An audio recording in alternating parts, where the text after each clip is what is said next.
Hi friends, how are you? Welcome to our Amma cooking channel. Today we are preparing Appalu. Please watch this video till to end. Please subscribe, like and share. Don't forget to give comment. Thank you. ఈరోజు మనము అప్పాలు ఎలా తయారు చేద్దామో చూద్దాము. ఇది గోధుమ పిండితో చేస్తున్నాము, బియ్యం పిండితోనే చేస్తున్నాము. రెండు రకాలుగా ఉంటుంది టేస్ట్ అనేది, రెండు రకాలుగా చేస్తున్నాము. శ్రావణ మాసానికి అప్పాలు అనేది ప్రసాదంగా పెడతారు. ఇది స్నాక్స్ కింద కూడా చాలా బాగుంటుంది. ముందు మనము బియ్యం పిండితో అప్పాలు ఎలా తయారు చేయాలో చూద్దాము. మనం ఒక గ్లాస్ అనేది కొలతగా తీసుకోవాలి. 3 వంతుల గ్లాసులో 3 వంతులు బెల్లం తీసుకుంటున్నాము. బియ్యం పిండి ఫుల్ గ్లాస్ తీసుకోవాలి.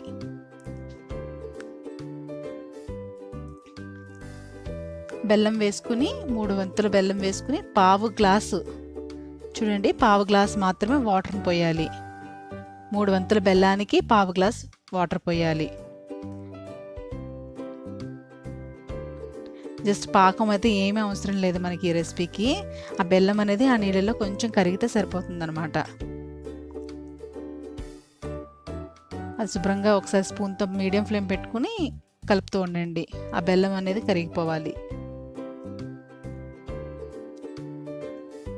చాలా బాగుంటాయి ఇవి. మనకి అరిసెల్లో ఆ టేస్ట్ కూడా ఉంటుంది, సేమ్ అలాగే ఉంటుంది ఇంచుమించుగా. ఈజీగా అయిపోతుంది, ఇన్స్టెంట్గా రెడీ అవుతుంది.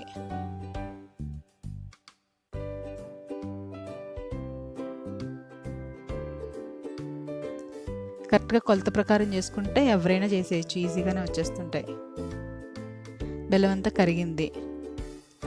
ఇప్పుడు మనము బెల్లంలో కొంచెం ఇసుక అవన్నీ ఉంటాయి కాబట్టి ఒకసారి స్ట్రెయిన్ చేసేయండి.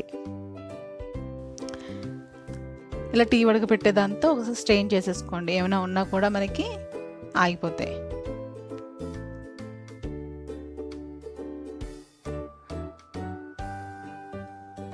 ఇలా స్పూన్తో ఒకసారి ఇలా అనుకుని, మీకు పాకం అనేది ఏమి రావక్కర్లేదు. జస్ట్ మనకు ఆ వాటర్ అనేది ఉంది, బెల్లం నీళ్ళు అనమాట ఇవి. జస్ట్ ఒక్క పొంగులాగా వచ్చిన తర్వాత ఒక స్పూన్ నెయ్యి అనేది వేసుకోవాలి.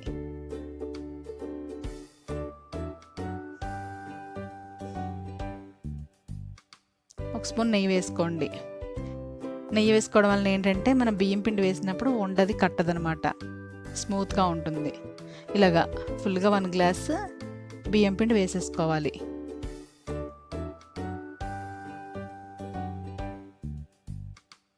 బియ్యం పిండి వేసుకుని ఒకసారి కలిపేసేయండి. మనకి ఉండ కట్టడం అలాంటిది ఏమి ఉండదు. మీరు ఎలా కలుపుకున్నా సరే చాలా స్మూత్గా వచ్చేస్తుంది. మొత్తం పిండి అంతా కూడా బాగా కలిపేసేయండి ఒకసారి. మనం కొబ్బరి మీ చేతి నిండా ఎంత కొబ్బరి వస్తే అంత వేసుకోండి. పచ్చి కొబ్బరిది నేను బ్యాక్ సైడ్ బ్రౌన్ కలర్ తీసేసి మిక్సీ పట్టేసా. మెత్తగా మిక్సీ పట్టి ఆ కొబ్బరిని వేసుకోవాలి. చేతి నిండా వేసుకోండి. పచ్చి కొబ్బరి తీసుకోవాలి. బాగా కొబ్బరి వేసాక బాగా కలిపేసి స్టవ్ ఆఫ్ చేసేయండి. మీరు పిండి వేసాక 2 నిమిషాల తర్వాత స్టవ్ ఆఫ్ చేసేసి బాగా కలిపేయాలన్నమాట. మంట మీద ఏమి పిండి ఉడకక్కర్లేదు, మనకి ఆ వేడి నీళ్ళకి ఉడికిపోద్ది. ఇక్కడ మనం 1 స్పూన్ యాలకుల పొడి వేసాము స్మెల్ కోసం. అంతే, పిండి అంతా బాగా కలిపేసేయండి. ఇదంతా కూడా స్టవ్ ఆఫ్ చేసుకుని చేసుకోవాలి పిండి కలపడం అనేది.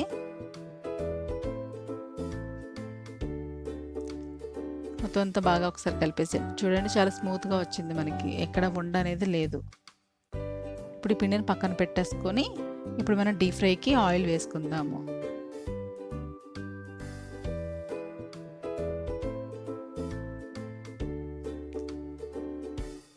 ఇప్పుడు పిండిని తీసుకుని బాగా ఒకసారి కలిపేసుకుని చిన్న చిన్న ఉండలుగా అప్పాలుగా తయారు చేసుకోవాలి. లైట్గా చేతికి కొంచెం నెయ్యి అయినా సరే నూనె అయినా సరే రాసుకుని రౌండ్గా ఇలా అప్పాల షేప్లో చేసుకోండి. మీరు ఏదైనా నూనె కవర్ మీదైనా చేసుకోవచ్చు. చిన్న చిన్నవిగా రౌండ్ షేప్లో చేసేసుకోండి. మనకి ఇవి చాలా ఫాస్ట్గానే ఫ్రై అయిపోతాయి, చాలా తొందరగా అయిపోతుంది మనకి ఈ రెసిపీ అనేది. పిల్లలకి స్నాక్స్ కింద స్కూల్ నుంచి రాగానే ఇవ్వడానికి కానీ ఎవరైనా వస్తే పెట్టడానికి కూడా చాలా బాగుంటాయి ఇవి. ఆయిల్ వేడైన తర్వాత మీడియం ఫ్లేమ్లోనే మనం ఫ్రై చేసుకోవాలి. తొందరగా వేగిపోతాయి, కలర్ అనేది కూడా తొందరగానే వచ్చేస్తుంది. హై ఫ్లేమ్లో పెట్టద్దు, మీడియం ఫ్లేమ్ పెట్టుకుని ఫ్రై చేసుకోండి. మనకి ఇంచుమించుగా ఒక 15 మినిట్స్కి అయిపోతుంది రెసిపీ. 1 గ్లాస్ పిండి తీసుకుంటే టక్ టక్ మంట అయిపోతుంది అనమాట. మీరు వాటిని వేసిన తర్వాత వెంటనే గరిటె పెట్టి కలపకండి, ఎందుకంటే మీరు అది కొంచెం మూకుడికి అనేది అంటుకుపోతుంది అనమాట. వెంటనే గరిటె పెట్టద్దు, చాలా సాఫ్ట్గా ఉంటుంది, అది విడిపోతుంది. తిప్పినప్పుడు కూడా చాలా జాగ్రత్తగా స్లోగా తిప్పండి. కొంచెం కాలిన తర్వాత అప్పుడు దాన్ని రివర్స్ చేయండి. వేసిన వెంటనే మీరు గరిటె పెట్టి కలిపి ఇలా తిప్పేశారంటే మనకి మూకుడికి అంటుకుపోతుంది. నెమ్మదిగా వాటిని అటు ఇటు తిప్పుతూ 2 సైడ్లో కూడా మంచి కలర్ వచ్చేలాగా ఫ్రై చేసుకోండి.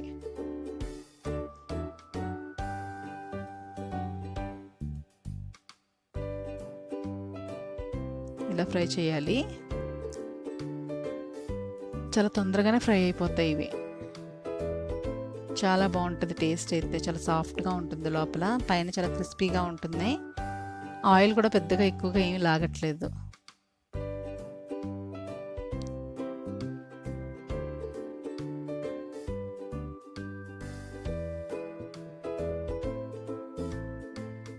మీరు ఇంకొంచెం పెద్దగా రౌండ్గా చేసుకుని ఇంకొంచెం ప్రెస్ చేసి పెద్దగా చేసుకుంటే ఇంకా అరిసెలాగే ఉంటుంది షేప్. అది టేస్ట్ కూడా అలాగే ఉంటుంది.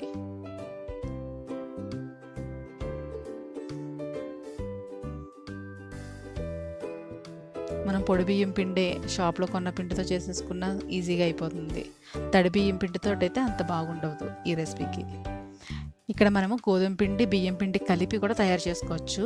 నేను ఇక్కడ 1.5 గ్లాస్ బెల్లం తీసుకోవాలి. 1 గ్లాస్ అయితే వీడియోలో ఉంది, మీకు హాఫ్ గ్లాస్ అనేది వీడియో మిస్ అయింది. నేను 1.5 గ్లాస్ బెల్లం తీసుకున్న, హాఫ్ గ్లాస్ వాటర్ని తీసుకున్నాను. ఇక్కడ మనం ఇక్కడ 2 గ్లాసులు పిండి చేస్తున్నాం అనమాట, అందుకని 1.5 గ్లాస్ వేసుకోవాలి బెల్లం. వాటర్ అనేది హాఫ్ గ్లాస్ వేసుకోవాలి. మనకి బెల్లం అనేది వాటర్లో కరిగిపోయిన వరకు వేడి చేయండి. వీటిని ఒకసారి మళ్ళీ ముక్కుడులో వేసుకుని వడగట్టేసుకోవాలి. మీరు పిండి కలిపేటప్పుడు కొంచెం దలసరిగా ఉండేది పెద్ద గిన్నె పెట్టుకోండి, పిండి వేసుకుంటాం కాబట్టి కలుపుకోవడానికి ఫ్రీగా ఉండేలాగా. 1 స్పూన్ నెయ్యి వేసుకున్నాము, 1 స్పూన్ యాలకుల పొడి వేసుకున్నాము బెల్లం నీళ్ళల్లోనే. కొబ్బరి కూడా, పచ్చి కొబ్బరి కూడా వేసుకోండి. సేమ్ మనం వరిపిండికి ఎలా చేసామో సేమ్ అదే, అంతా అదే, కొలత కూడా అదే అనమాట. ఇక్కడ మనం బియ్యం పిండి 1 గ్లాస్ తీసుకున్నాము. ఇప్పుడు గోధుమ పిండి కూడా 1 గ్లాస్ తీసుకున్నాము. బియ్యం పిండి 1 గ్లాసు, గోధుమ పిండి 1 గ్లాసు. కొంచెం యాలకుల పొడి, 1 స్పూన్ నెయ్యి వేసుకుని, పచ్చి కొబ్బరి కొద్దిగా వేసుకుని బాగా గరిటతో బాగా కలిపేసేయండి. బాగా అంతా ఒక 2 నిమిషాల్లో కలిపిన తర్వాత అప్పుడు స్టవ్ ఆఫ్ చేసేయండి. మీరు పిండి వేసిన తర్వాత జస్ట్ 1 మినిట్ 2 మినిట్స్ కన్నా ఉంచొద్దు, ఫ్లేమ్ అనేది ఆఫ్ చేసేయండి, స్విచ్ ఆఫ్ చేసేయండి. పిండి అంతా బాగా కలిపేసేయండి. ఇప్పుడు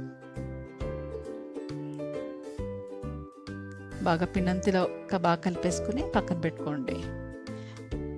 మీరు గ్లాస్ పిండి చేసుకోవాలి 2 రకాలతో అనుకుంటే హాఫ్ గ్లాస్ బియ్యం పిండి, హాఫ్ గ్లాస్ గోధుమ పిండి అలా కూడా చేసుకోవచ్చు. గ్లాస్లో సగం బియ్యం పిండి, సగం గోధుమ పిండి, 1/4 గ్లాస్ బెల్లం, 1/4 గ్లాస్ వాటర్ వేసుకుని చేసుకోవచ్చు. 1 గ్లాసే. 2 గ్లాసులు చేసుకోవాలంటే గ్లాస్ బియ్యం పిండి, గ్లాస్ గోధుమ పిండి చేసుకోవాలి. ఇప్పుడు మనము కొద్దిగా పిండి తీసి ప్లేట్లో తీసుకుని మిగిలిన పిండి మూకుట్లో మూత పెట్టేసుకుని ఉంచండి. ఇది కొంచెం గోరువెచ్చగా ఉన్నప్పుడు తయారు చేసేసుకోవాలి, మరీ చల్లగా కాకుండా తయారు చేసుకోవాలన్నమాట. ఇలా చిన్న చిన్నగా రౌండ్గా చేసుకుని అప్పాల షేప్లో చేసేసుకోండి. ఇవి కూడా చాలా టేస్ట్గా ఉంటాయి అన్నమాట. గోధుమ పిండితో ఇంకా బాగున్నాయి, ట్రై చేయండి. అదే నూనెలో మళ్ళీ ఫ్రై చేసేసుకుంటున్నాము. మీడియం ఫ్లేమ్లోనే ఫ్రై చేయండి, హై ఫ్లేమ్ అయితే మాడిపోతాయి. హై ఫ్లేమ్లో చేయొద్దు, మీడియం ఫ్లేమ్ పెట్టుకుని బాగా ఫ్రై చేయండి. వేసుకునే వెంటనే కూడా తిప్పకూడదు.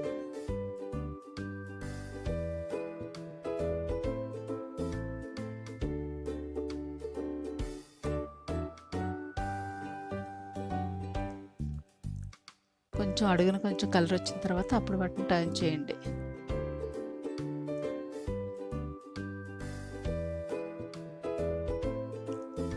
చాలా స్మూత్గా చాలా బాగుంటాయి అన్నమాట. గోధుమ పిండి వేసినవి కూడా ఇంకా బాగున్నాయి. అన్నీ ఒక మంచి కలర్లోకి వచ్చాక, బ్రౌన్ కలర్ వచ్చాక తీసేసుకోండి. ఇలా గోల్డ్ కలర్ వచ్చిన తర్వాత మనకి తీసిన తర్వాత కూడా కలర్ అనేది ఇంకొంచెం వస్తుంది. అందుకని చూసి తీసేసుకోండి. మరి ఈ కలర్ వచ్చే వరకు ఉంచితే బయటకు వచ్చాక ఇంకా కలర్ పెరిగిపోతుంది.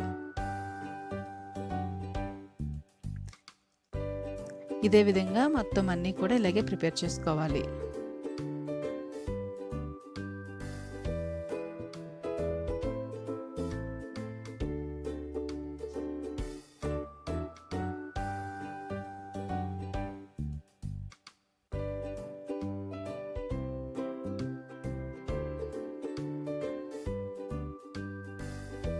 మనకు బియ్యం పిండితోని గోధుమ పిండితోని కూడా అప్పాలు అనేవి రెడీ అయిపోయాయి. ఇది బియ్యం పిండితో చేసిన అప్పాలు. ఒకసారి చూడండి లోపల ఎలా ఉందో. చాలా లోపల సాఫ్ట్గా ఉండి పైన చాలా క్రిస్పీగా ఉన్నాయి. చాలా బాగున్నాయి. ఆయిల్ కూడా పెద్దగా లాగలేదు. ఇవి గోధుమ పిండి బియ్యం పిండి కలిపినవి అనమాట. వీటిని మనం చేసుకుని ఒక డబ్బాలో స్టోర్ చేసుకుంటే 1 వీక్ వరకు కూడా చాలా ఫ్రెష్గా ఉంటాయి. ప్లీజ్ ట్రై చేయండి అందరూ. పిల్లలకి స్నాక్ కింద చాలా బాగుంటుంది. ప్లీజ్ సబ్స్క్రైబ్ చేయండి, లైక్ చేయండి, షేర్ చేయండి, కామెంట్ చేయండి. Thank you.